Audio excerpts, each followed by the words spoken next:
At some point tonight, you are going to close your eyes and become completely unconscious for approximately 8 hours. You will not be able to run, you will not be able to see, you will not be able to hear anything quietly approaching from a distance. For 8 hours, you will be the most physically vulnerable version of yourself that exists. And on a planet that contains lions, leopards, tigers, crocodiles, wolves, bears, and hundreds of other apex predators that could kill and eat a human being without significant difficulty, almost nothing will happen to you while you sleep. The question is not whether this is true. It clearly is. The question is why. Because on pure biological logic, a sleeping human should be one of the easiest meals in nature, and yet the data from millions of people camping, sleeping outdoors, and living in close proximity to large predators for thousands of years shows the same pattern. The animals almost never come. There are specific reasons for this that science has only recently fully understood, and they go back further into human history than most people realize. The first and most important reason has nothing to do with modern technology or shelter. It goes back to the way every predator on Earth learns what is safe to eat and what is not safe to approach. Predators are not instinctively programmed with a list of approved prey. They learn what to hunt by watching, by experience, and most powerfully by observing other predators in their group. A young lion does not inherently know that a zebra is food and a human is dangerous. It learns the difference through a combination of its mother's behavior, its own experience, and something behavioral biologists call neophobia, a deeply wired caution toward unfamiliar things. Large predators are extraordinarily risk-averse. An injury in the wild is not a temporary inconvenience. A broken leg, a deep gash, an infected wound, any of these can mean death by starvation within weeks. The calculation that runs inside a predator's nervous system before every hunt is not just about whether it can win the encounter.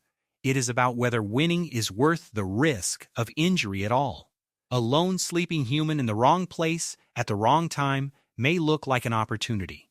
A human sleeping in a group near a fire, with the chemical signatures of tools and cooked food and smoke drifting through the air, looks like a risk that is almost never worth taking. Fire specifically deserves its own place in this story. Humans controlled fire at least 1 million years ago, and possibly considerably longer.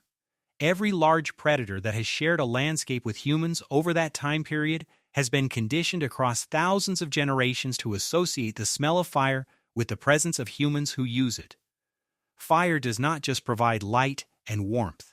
It produces a chemical environment that predators register as actively dangerous.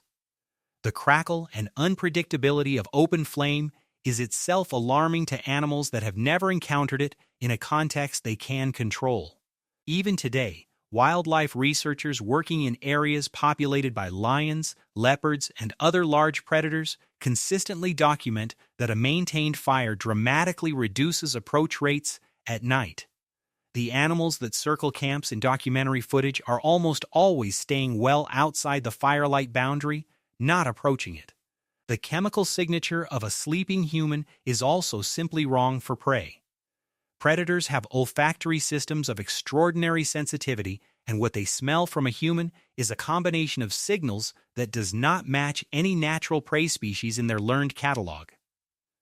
Cooked food, synthetic materials, soap, the metabolic byproducts of a diet that includes animal protein and plant carbohydrates, campfire smoke.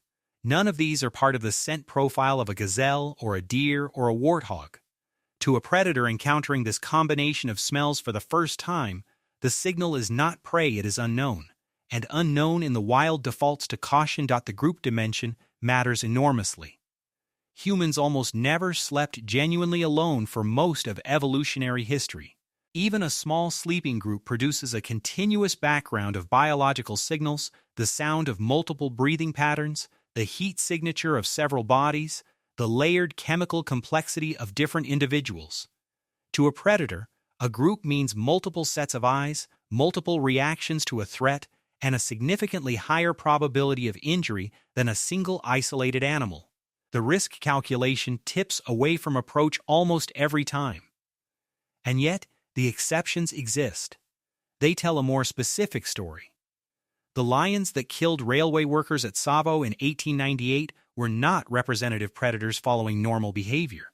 They were old animals with damaged teeth who had learned through necessity that humans in specific conditions isolated, far from fire, without group protection, were accessible prey. The pattern in virtually every documented case of man-eating predator behavior is the same. Injury or illness that made normal prey impossible to catch, combined with repeated successful encounters that removed the learned avoidance.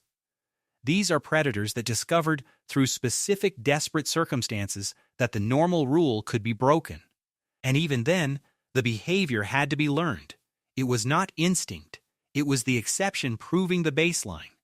You are not easy prey.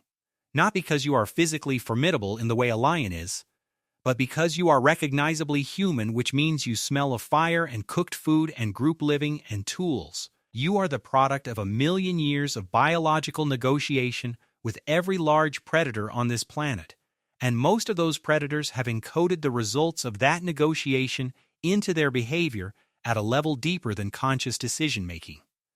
They leave you alone not as a courtesy. They leave you alone because across 1,000,000 years of shared history, their ancestors who approached sleeping human groups tended not to survive the experience. What is keeping you safe tonight is not technology. It is time. A very long time of animals learning that the cost is higher than the meal is worth.